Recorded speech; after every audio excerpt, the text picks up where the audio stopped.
Hello everyone and welcome back to my channel. आज मैं explain करने वाली हूँ ब्लाइंड एपिसोड 3 को। एपिसोड 3 की स्टार्टिंग में हम उन्हीं बच्चों को देखते हैं। वहाँ पर काफ़ी सारे बच्चे होते हैं जो कि वहाँ पर काम कर रहे होते हैं। उनमें से एक छोटा बच्चा कहता है कि कल रात को नंबर 11 को पकड़ लिया गया है और उसे एक स्टोरेज रूम में रखा गया है। वहाँ पर एक आदमी आ जाता है और उन्हीं बच्चों को मारने लगता है क्योंकि उन बच्चों को वहाँ पर एक दूसरे से बात करने की इजाज़त नहीं थी। फिर हम दूसरे बच्चे को देखते हैं जहाँ पर उसे बांध कर रखा गया होता है। वहाँ पर दो आदमी आते हैं और उनमें से एक आदमी कहता है कि अगर मैं इस बच्चे को मार दूँ तो ये मेरे बच्चे के लिए ठीक नहीं होगा क्योंकि मेरी वाइफ जो कि प्रेग्नेंट है और उसने कहा है कि कोई भी ऐसा अशुभ काम मत करना। लेकिन वो दूसरा आदमी कहता है कि हमें इसे सज़ा तो देनी होगी। फिर वो दूसरा आदमी कहता है कि मैं इस बच्चे को माफ़ कर दे दूँ। फिर उसी बच्चे को एक रूम में लाया जाता है जहाँ पर वो सभी बच्चे वहाँ पर सो रहे होते हैं और उनमें से एक बच्चा उस बच्चे के पास आता है और कहता है कि मुझे यकीन नहीं हो रहा कि तुम जिंदा वापस आ गए। फिर वो बच्चा कहता है कि मैं पुलिस स्टेशन तक पहुँच गया था लेकिन वो पुलिस ऑफिसर इन लोगों के साथ मिला हुआ है। फिर वो सभी बच्चे से ये पूछता है कि तुम लोग क्या चाहते हो और सभी बच्चे ये कहते हैं कि हम लोग यहाँ से बाहर जाना चाहते हैं। फिर हम डिटेक्टिव हॉस्पिटल में देखते हैं जहाँ पर उसकी पूरी फैमिली होती है। तभी उसके डैड उसके भाई से पूछते हैं कि सब ठीक है ना। तभी उसका भाई कहता है कि हाँ सब कुछ ठीक है, डॉक्टर ने कहा कि ये जल्दी ठीक हो जाएगा। और हॉस्पिटल में चोहिन डिटेक्टिव से मिलने के लिए आती है। फिर उसे वहाँ पर बाहर जज रियू मिल जाता है। फिर वो दोनों बातें करते हैं। फिर चोहिन डिटेक्टिव से मिलने जाती है। फिर चोह्यून डिटेक्टिव से कहती है कि शुक्रिया, आपने मेरी जान बचा ली।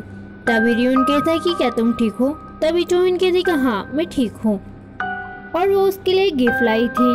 और रियून कहता है कि इस गिफ्ट को टेबल पर रख दो। वो टेबल पर जैसे ही गिफ्ट रखने जाती है वहाँ पर वो नाइफ देखकर काफ़ी डर जाती है और रियून उस नाइफ को ले लेता है और चोह्यून से कहता है कि तुम्हें किसी डॉक्टर को दिखाना चाहिए कि तुम्हारी मेंटल हेल्थ ठीक नहीं है। चोह्यून कहती है कि मैं बिल्कुल ठीक हूँ और अपना कार्ड देती है और कहती है कि आपको कभी भी मेरी मदद की ज़रूरत हो तो आप मुझे इस नंबर पर कॉल कर दीजिएगा। फिर हम उसी लड़की जियोन की मोम को देखते हैं जहाँ पर उसकी मोम की हालत बिल्कुल भी ठीक नहीं होती। वो और जियोन के डैड के पास एक आदमी आता है। फिर यून सिंह के पास उसका भाई आता है और कहता है कि जूरी मेंबर वाला नाम का पेपर आधा फटा हुआ है। तभी यून कहता है कि उसने धमकी दी थी कि वो सारे जूरी मेंबर को मार डालेगा। फिर चोह्यून अपने घर आती है और ये सोचती है कि उसके साथ कल रात को बहुत ज़्यादा भयानक हादसा हुआ था। उसे याद कर वो रोने लगती है। तभी अंदर से उसकी मोम आ जाती है। फिर उसी की मोम को गले लगाकर काफ़ी रोती है। उसकी मोम उससे कहती है कि तुम अभी इसी वक्त मेरे साथ चलो, यहाँ पर मत रुकना। लेकिन वो मना कर देती है और कहती कि मैं चाहे कुछ भी हो जाए मैं यहीं पर रहूंगी। फिर मिस्टर बेग से मिलने के लिए चीफ आता है और चीफ कहता है कि जो कहना है जल्दी कहो। तभी मिस्टर बेग कहता है कि मुझे किसी को ढूंढना है। चीफ कहता है किसे। मिस्टर बेग कहता है कि 20 साल पहले उसी सेंटर में से 5 बच्चों ने भागने की कोशिश की थी। उनमें से यून जे, मुझे लगता है उसी ने मेरी बेटी को मार डाला है। और उसे एक कॉल रिकॉर्डिंग सुनाता है जिस रिकॉर्डिंग में मिस्टर बेग की बेटी की किडनैपिंग की और मर्डर की बात हुई थी और उसमें उस आदमी ने अपना नाम यून जे बताया था।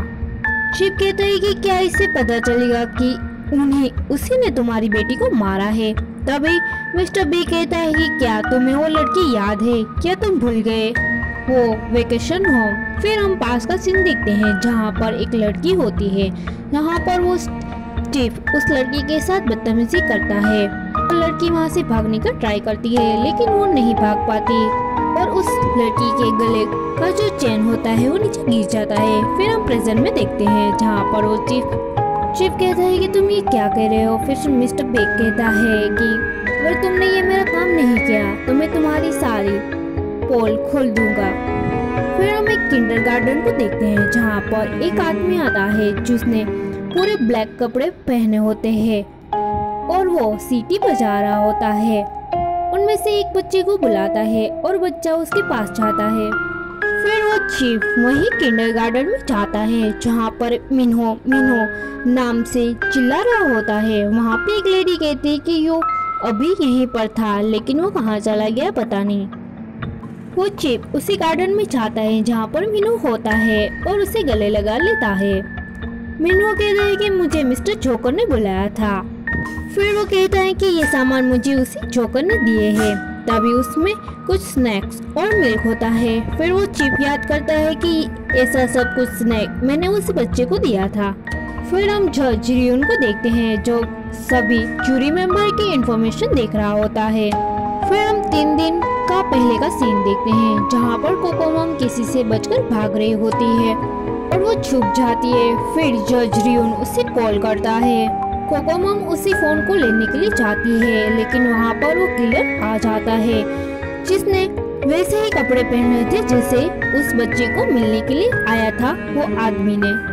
फिर वो किलर कोकोमम को घसीटते हुए ले जा रहा होता है। तभी कोकोमम का एक हाथ का नेल वहाँ पर गिर जाता है। फिर हम उसी किलर को देखते हैं जहाँ पर वो एक रूम में होता है और उस रूम में काफी सारे जूरी मेंबर की फोटोज और वीडियोस होते हैं जहाँ पर कोकोमम को बांधकर रखा गया होता है।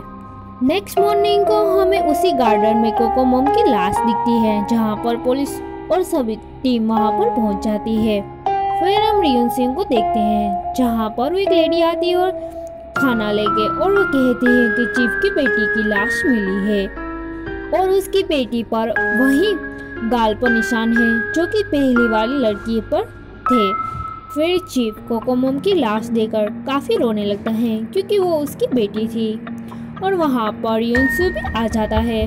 फिर वो उसी डॉक्टर से मिलती है।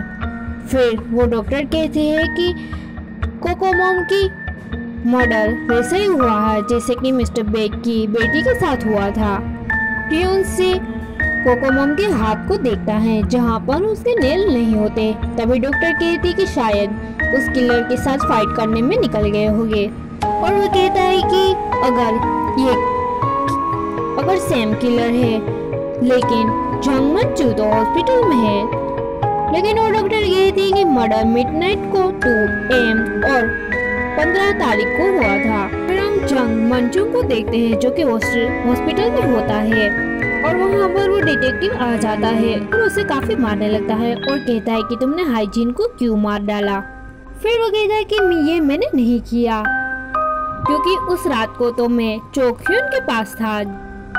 फिर चोक्यून से पूछता है कि ट्रायल के बाद हम सभी लोग खाना खाने के लिए रेस्टोरेंट में गए थे और हम सारी लेडीज एक टैक्सी में गई थी। तभी 11 बजे थे। तभी मैं उतर गई थी और हाइजीन अकेली थी। तभी मैं घर जा रही थी। तभी मुझे जंग रियून का मैसेज आया था। तभी 11:30 बजे हुए थे। डिटेक्टिव रियून कहता है कि तुमने पुलिस को 5 बजे कॉल किया था। तब तक जंग मंचू क्या कर रहा था? तभी वो कहती है कुछ भी नहीं। तभी रियून कहता है कि क्या वो 2 बजे मिडनाइट को कहीं बाहर गया था? चोइन कहती है कि नहीं, वो कहीं नहीं गया था। चोइन कहती है कि आप सब कुछ मुझे ये सब कुछ क्यों पूछ रहे हैं? तभी रियून कहता है कि मिस्टर चेफ की बेटी का मर्डर उसी टाइम पर हुआ था। सारे डिटेक्टिव केस के बारे में बात करते हैं। फिर रियून उसी रेस्टोरेंट के अंदर जाता है और वहाँ के शेफ से पूछता है कि रात को खाना खाने के बाद तुम कहाँ पर गए थे? वो कहता है सब कुछ क्लीन करके मैं यहीं पर सो गया था। वो डिटेक्टिव नाइफ को देखता है और उससे पूछता है कि तुम नाइफ का यूज कब से कर रहे हो? तभी वो कहता है कि मैं 8 साल से नाइफ का यूज कर रहा हूँ। और वो ये भी कहता है कि आप सीसीटीवी कैमरा चेक कर सकते हैं। और दूसरा डिटेक्टिव एक और जूरी मेंबर से बात करता है। वो कहता है कि वो आदमी कहता है कि वो मैरिड है और उसका एक बच्चा है। मुझे तो यकीन नहीं हो रहा। तभी उसकी वाइफ वहाँ पर आ जाती है। वो कहती है कि मॉर्निंग को ये 3 और 4 बजे आए थे। और डिटेक्टिव कहता है कि डिनर तो 11 बजे खत्म हो गया था, लेकिन आप 3 और 4 बजे के बीच में कहाँ थे? फिर वो कहता है कि मैं एक जूरी मेंबर के साथ था। तब हम दूसरे डिटेक्टिव देखते हैं जो कि एक और जूरी मेंबर से पूछताछ कर रहा होता है। वो आदमी कहता है कि होस्टेस नाम का एक बार है जहाँ पर मैं रेगुलर जाता हूँ। ह्यून कहता है कि मिस्टर कांग को ड्रिंक करके सो गए थे। जब वो उठे तो तुम वहाँ पर नहीं थे। वो कहता है कि मैं वहाँ से चला गया था और कहता है कि मैं अपने घर 1 बजे आया था। फिर हम दूसरे डिटेक्टिव को देखते हैं जो कि दूसरे जूरी मेंबर से बात कर रहा होता है। तभी वो कहता है कि मैं अपने दोस्त के साथ था। डिटेक्टिव उसका दोस्त का नंबर ले लेता है और कहता है कि इस नंबर पर मैं जरूर कॉल करूँगा और पूछूंगा। फिर रियोन एक और जूरी मेंबर से मिलने के लिए जाता है जहाँ पर वो जूरी मेंबर से पूछता है कि तुम भी उस रात उसी टैक्सी में थी तो उस रात को कुछ हुआ था। तभी वो कहते हैं कि नहीं, वहाँ पर ऐसा कुछ भी नहीं हुआ था। तभी रियोन कहता है कि उनमें से एक लड़की का मर्डर हो चुका है और वो लेडी काफी घबरा जाती है। जो ह्यून किसी को ढूंढ रही होती है। तभी वहाँ पर एक लड़की बाइक में बैठकर चली जाती है तो जो ह्यून उसका पीछा करती है और वो टैक्सी से टकराने ही वाली होती है। तभी टैक्सी ड्राइवर ब्रेक मार देता है और जोहन बच जाती है और वो टैक्सी ड्राइवर जोहन पर काफी गुस्सा भी करता है। फिर हम रियोन को देखते हैं जहाँ पर उस लेडी को अपना कार्ड देता है और कहता है कि आपको कुछ भी पता चले तो हम इस नंबर पर कॉल कर देना। तभी वो लेडी काफी अजीब बिहेव करने लगती है और रियोन वहाँ से चला जाता है। ह्यून गेट के बाहर होता है। तभी वहाँ पर एक लोग आ जाता है जिससे डर कर रियोन नीचे गिर जाता है। फिर उसे चौख्यून का कॉल आता है और वो कहते हैं कि हम दोनों उसी टैक्सी में थे।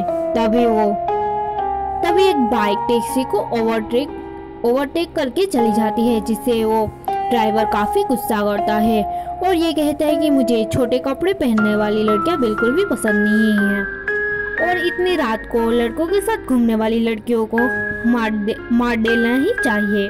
तभी रियोन उसी टैक्सी ड्राइवर से पूछताछ करता है जिसे उसी टैक्सी में एक ब्लैक कलर का रेनकोट भी मिलता है और उसी टैक्सी ड्राइवर पर हाथ पर एक स्पाइडर वाला टैटू भी हमको देखते हैं और वो टैक्सी ड्राइवर वहाँ से चला जाता है। फिर हम रियोन के भाई को देखते हैं जहाँ पर वो उसी मिस्टर जंग की बातों को याद कर रहा होता है कि मैंने उस लड़की को नहीं मारा बल्कि डिटेक्टिव रियोन ने ही उस लड़की को मारा है। फिर वो मिस्टर जंग से पूछता है कि तुम जो भी कह रहे हो क्या वो सच है कि क्या तुमने मिस्टर बेग की बेटी को नहीं मारा। तब मिस्टर जिंग कहता है कि आप ये सब कुछ क्यों पूछ रहे हैं, आपने तो मुझे पहले ही किलर मान लिया है। और उसका भाई घर आता है और देखता है कि रियोन घर में कमरे के अंदर सो रहा होता है। तभी वो दरवाजा बंद कर देता है। तभी रियोन उठ जाता है। रियोन का भाई उसकी कार की चाबी लेकर उसकी कार चेक करता है जिसमें कोकोमॉम की एक इयररिंग मिलती है। फिर वो सीधा कोर्ट जाता है जिसमें उस इयररिंग को मैच करता है जहां पर वो कोकोमॉम की इयररिंग होती है। तभी हम रियोन को देखते हैं जहां पर उसके हाथ पे कोकोमॉम को नेल होता है और ये एपिसोड यहीं पे खत्म हो जाता है।